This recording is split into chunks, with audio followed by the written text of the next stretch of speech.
Tu es le roi qui m'a choisi. Tu es le roi qui m'a choisi.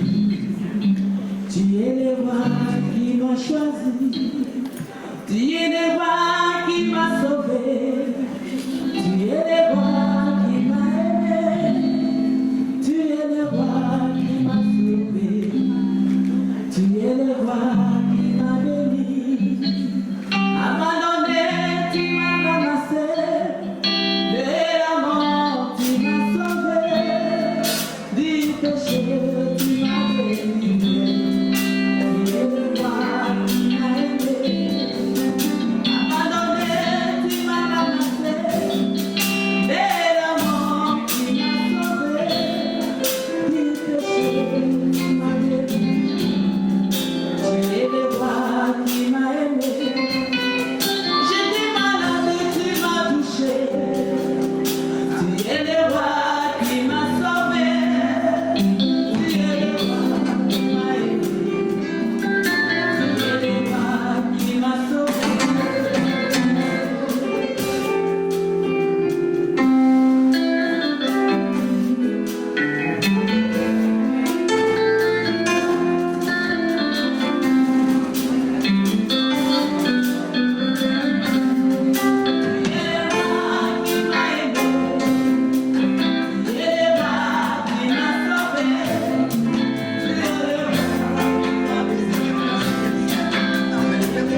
bless you.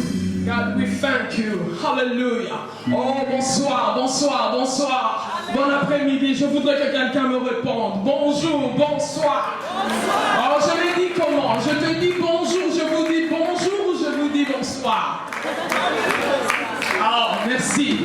Oh, hallelujah. Bienvenue à tous. Bienvenue. Oh, chère madame, chers messieurs, nous vous souhaitons la bienvenue dans cette salle. Nous vous souhaitons la bienvenue dans ce programme. Hallelujah. Oh, cher révérend pasteur, merci pour votre présence. Nous sommes vraiment honorés de votre présence. Et nous allons commencer ces programmes. Je suis Gétou pour ceux qui ne me connaissent pas. Et je suis de l'Arche.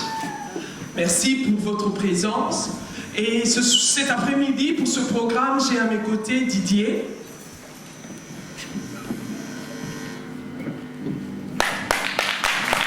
Merci pour vos acclamations.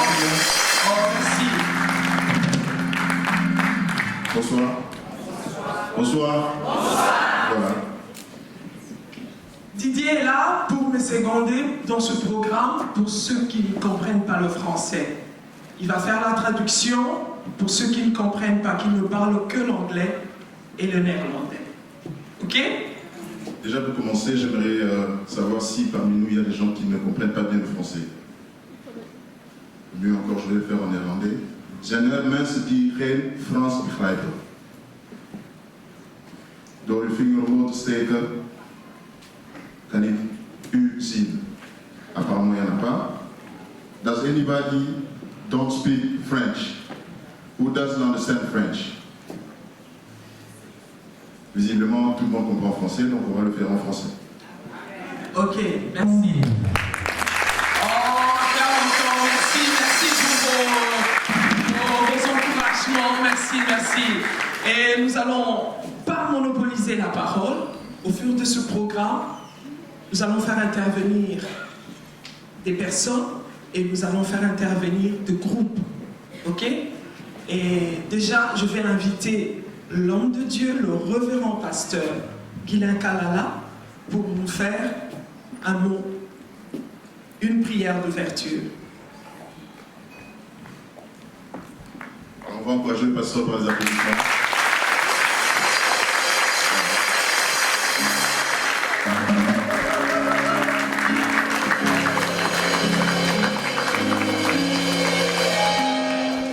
Merci. Gloire à Dieu. Quelqu'un dit Amen avec moi. Est-ce qu'on peut se tenir debout dans la présence de Dieu, s'il vous plaît? Est-ce que nous croyons que nous sommes dans la présence de Dieu? Si nous croyons que nous sommes dans la présence de Dieu, nous acclamons sa divine présence. Nous acclamons le roi.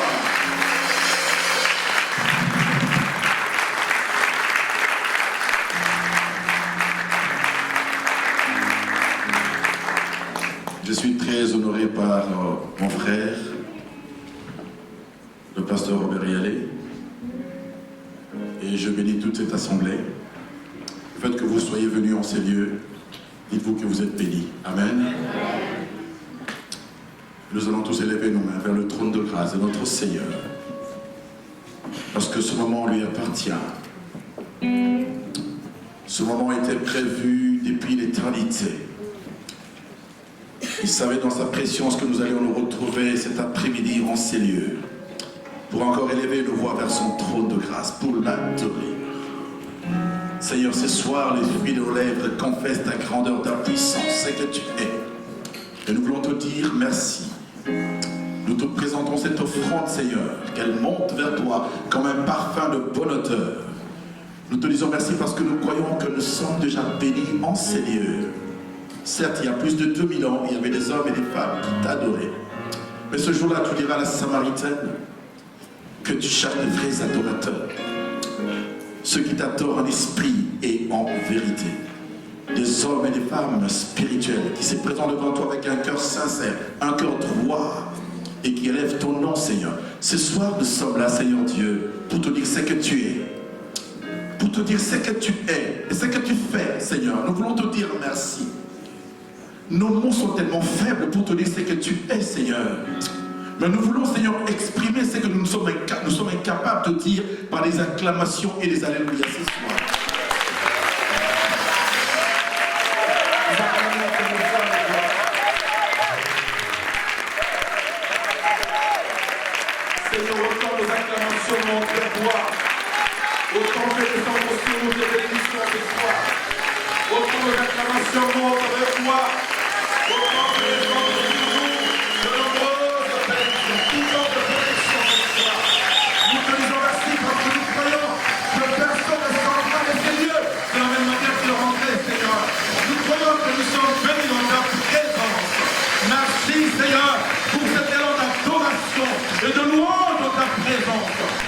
disons merci.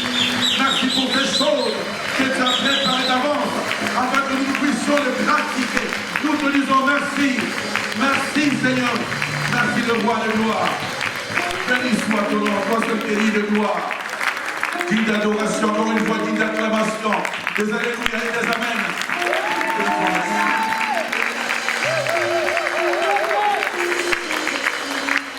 Ce moment est pour toi, cher Saint-Esprit. C'est toi qui es le patron de ce moment. C'est toi qui as la première place en ces lieux. Et nous savons que là où il y a ta présence, là où ton nom est élevé, Seigneur, il se passe quelque chose. Et nous savons que quelque chose est en train de se passer en ces lieux. Et nous te disons d'avance merci en posant cet acte de foi. C'est dans le nom précieux et glorieux de notre Seigneur Jésus-Christ que nous avons prié et nous disons tous Amen. Merci encore une fois, merci encore une fois. J'aurais aimé remercier nos invités, chers amis, mais je vais demander au hôte de la maison. C'est lui qui est notre Père, c'est lui qui est le pasteur, le révérend pasteur Robert Yann, pour vous dire un mot de remerciement. J'appelle le pasteur.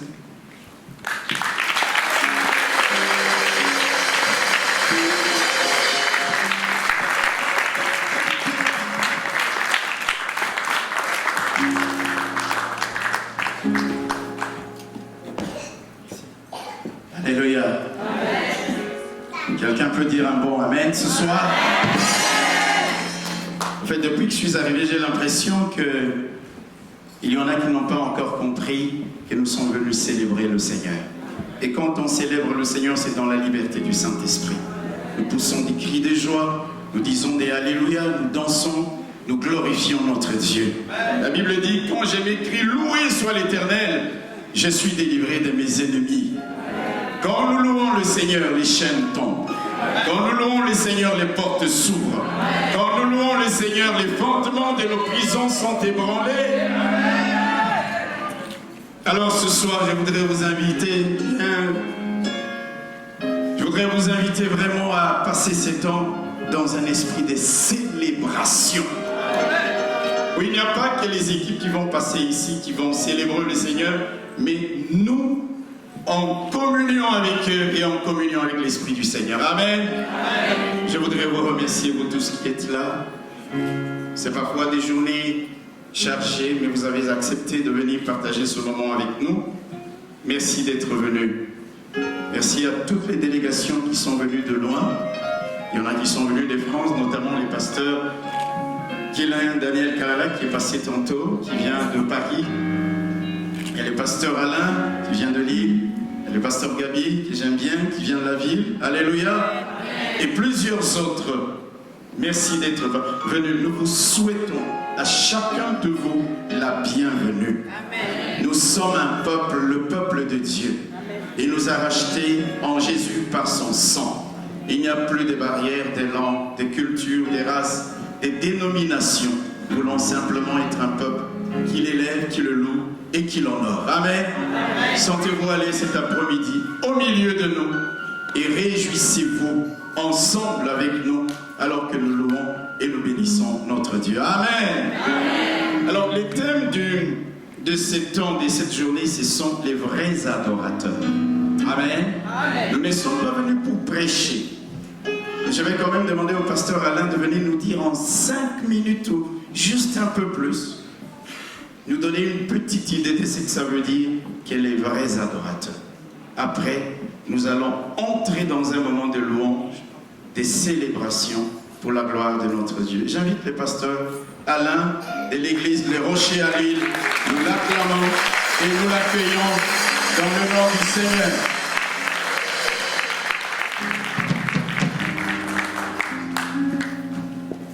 Alléluia. Amen. Que le Seigneur vous bénisse. Amen. J'aimerais dire merci encore au révérend pasteur, au révérend Yann. J'ai beaucoup d'affection. Je considère beaucoup comme seulement un mentor. C'est aussi comme un père pour moi dans l'exercice du ministère. Alléluia. Par ses conseils, par ce qu'il fait, par ce qu'il apporte dans ma vie. Alléluia. Et ça, c'est une bonne chose. Car être un père, ce n'est pas un tu, c'est un rôle. C'est une attitude et c'est un comportement. Alléluia. Il m'apporte beaucoup. Et puis merci à toute l'Église, merci au peuple de Dieu qui est là. J'aimerais simplement lire avec toi quelques passages de la Bible. Parce que l'adoration, si nous voulons la définir selon le monde, on passera complètement aussi à côté de la pensée même de Dieu à ce qui concerne l'adoration. J'aimerais lire avec toi Jean chapitre 4. C'est là où nous soutirons le sujet de ce moment. Jean 4, verset 20 jusqu'au verset 24. Nos pères ont adoré sur cette montagne et vous dites, vous, que le lieu où il faut adorer est à Jérusalem. Femme, lui dit Jésus, crois-moi, l'heure vient où ne sera ni sur cette montagne, ni à Jérusalem que vous adorez le Père. Vous adorez ce que vous ne connaissez pas. Nous adorons ce que nous connaissons, car le salut vient des Juifs. Mais l'heure vient, et elle est déjà venue, où les vrais adorateurs adoreront le Père en esprit et en vérité. Car ce sont là les adorateurs que le Père demande. Dieu est esprit, et il faut que ceux qui l'adorent en esprit et en vérité. Matthieu chapitre 2, verset 1er au 2e. Jésus étant né à Bethléem, en Judée, au temps du roi Hérode, voici des mages d'Orient arrivèrent à Jérusalem et dirent, où est le roi des Juifs qui vient de Neuve? Car nous avons vu son étoile en Orient et nous sommes venus pour l'adorer. Et nous sommes venus pour... Répète avec moi s'il vous plaît. Et nous sommes venus pour l'adorer. Ils ont fait des milliers de kilomètres. Et Deutéronome 5, 6, 5, tu aimeras l'Éternel ton Dieu de tout ton cœur, de toute ton âme et de toute ta force. Adorer, c'est défini comme étant aimer de manière excessive, de manière ardente. Et cet après-midi, si nous disons venir adorer Dieu, nous venons faire quelque chose que les actes ne sauront pas toujours exprimer ou décrire la dimension. Car si adorer, c'est aimer de manière excessive, bien aimé, je vais dire que parfois par amour, les hommes sont capables de poser des actes que la raison même, elle-même ignore et ne comprend pas. Et cet après-midi, je vais simplement dire, comme cette femme va dire à Jésus, vous dites qu'il faut adorer à Jérusalem, mais Jésus lui répond, il lui dit, femme, l'heure vient où pour adorer Dieu, ça ne sera plus qu'à Jérusalem ni sur cette montagne. Mais je vais simplement te rappeler que vous adorez celui que vous ne connaissez pas, mais nous adorons celui que nous connaissons. Car il y a trois choses, frère, qui peuvent nous amener à adorer Dieu, et de manière aussi excellente. La première chose, c'est la connaissance de Dieu. Lorsque nous connaissons celui pour qui nous sommes venus adorer, celui pour qui nous voulons adorer, frère, rien ne viendra m'empêcher de l'adorer. Ce n'est pas le temps, ce n'est pas les kilomètres, comme déjà les mages. Ils ont parcouru des milliers de kilomètres. Deuxième chose, frère, qui peut nous amener à adorer encore Dieu de manière excellente, je vais dire, c'est la reconnaissance. La Bible dit ceci, dans Matthieu, là où nous avons lu 2, verset 1er au 2e verset, nous avons vu son étoile et nous sommes venus là. Ils cherchaient le roi des Juifs. Ils ont vu l'étoile et ils ont reconnu que c'était l'étoile de Jésus. Je veux dire à quelqu'un cet après-midi, quand tu as déjà constaté, vu, remarqué, expérimenté un signe de la part de Dieu dans ta vie, rien ne pourra venir t'empêcher d'adorer. Ils ont vu l'étoile, ils ont dit c'est l'étoile des rois d'eux. Oh mon Dieu, un roi vient de naître. Je vis une action de Dieu. Je vis les miracles de Dieu dans ma vie. J'ai expérimenté l'impossible des hommes est devenu possible parce que Dieu a intervenu dans ma vie. Alors j'ai dit, j'ai vu les signes de Dieu dans ma vie et je vais l'adorer. Amen. Ils ont parcouru des milliers de kilomètres pour venir adorer Dieu. Les savants, les mages, ils avaient la connaissance et ils sont venus témoigner leur reconnaissance. L'adoration, c'est aussi un acte de reconnaissance. Si, premièrement, c'est un fruit des connaissances, je connais Dieu et je l'adore, parce que je sais qu'en adorant Dieu, ça produira quelque chose dans ma vie. Et puis, quand je reconnais ce que Dieu a fait dans ma vie, bien aimé, rien ne pourra m'empêcher de l'adorer. Alléluia. Il m'arrive de dire à Dieu, Seigneur, je te bénis de ce que tu as fait de moi, Père.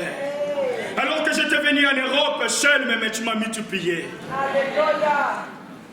La reconnaissance. Bien aimé, je ne sais pas qu'est-ce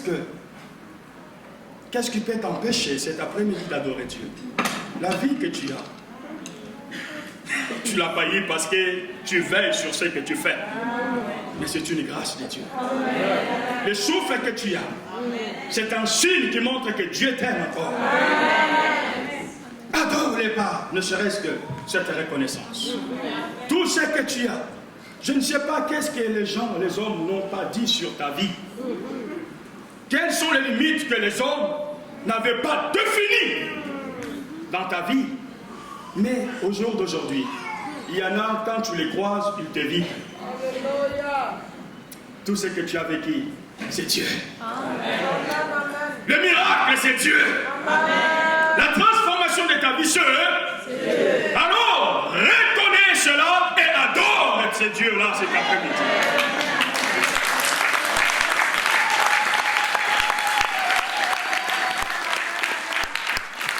Et la troisième chose, je finis par là. Regardez ce que Jésus va dire à cette femme. Vous adorez celui ou ce que vous ne connaissez pas. Mais il ne lui a pas dit que c'était un péché, premièrement.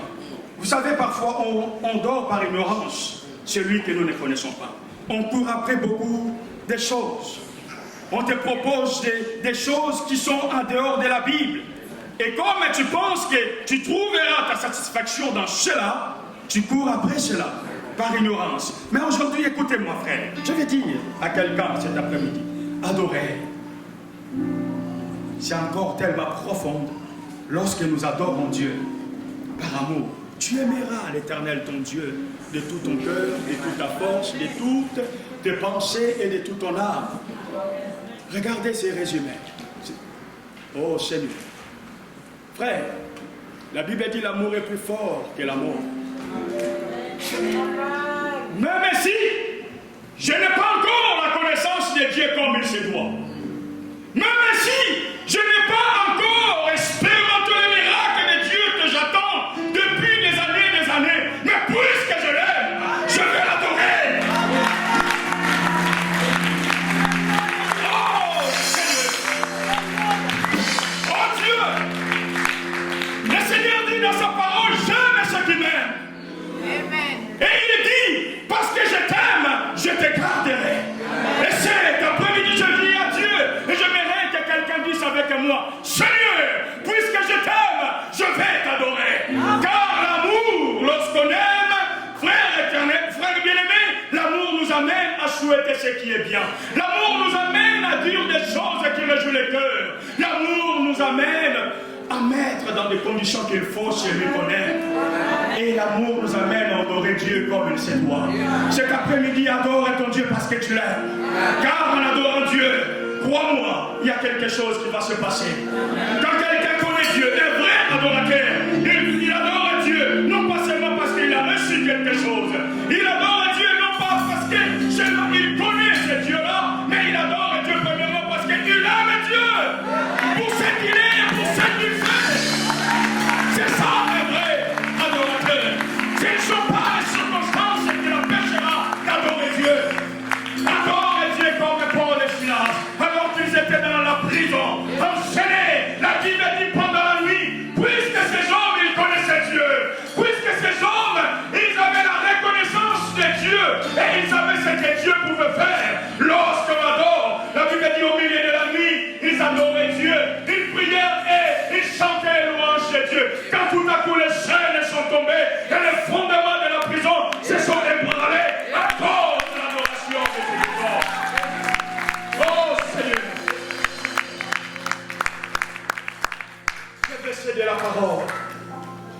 que ce ne soit pas la prison, ni les souffrances, les difficultés, les problèmes que tu traverses actuellement, qui puissent venir t'empêcher d'adorer Dieu cet après-midi.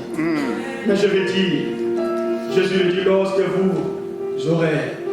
vous élèverez le Fils de l'homme, oui, il attirera tout le monde vers lui. Élevé, oui, sur la croix, mais lorsque nous l'élevons aussi dans nos vies, frère, les miracles de Dieu descendent. Le peuple pour qui nous avons hérité beaucoup de promesses, où nous partageons les promesses ensemble d'Israël, alors qu'ils étaient dans le désert, il y a quelque chose qui s'est passé. Ils étaient 12 et très vite. Quand tu as donné l'ordre de construire l'arche, il y a quelque chose. Israël, dans le désert, lorsqu'il marchait, et quand il s'installait, il disposait, selon les recherches, il s'est disposé par 4, en 4, 3 tribus à gauche, l'autre à droite, l'autre devant, l'autre derrière, et les tabernacles étaient au milieu. Il savait mettre Dieu au milieu. Et c'est ainsi lorsque l'ennemi se levait, Dieu défendait. Lorsque nous mettons Dieu au milieu, dans le centre de nos vies, qu'il devient le centre de nos intérêts,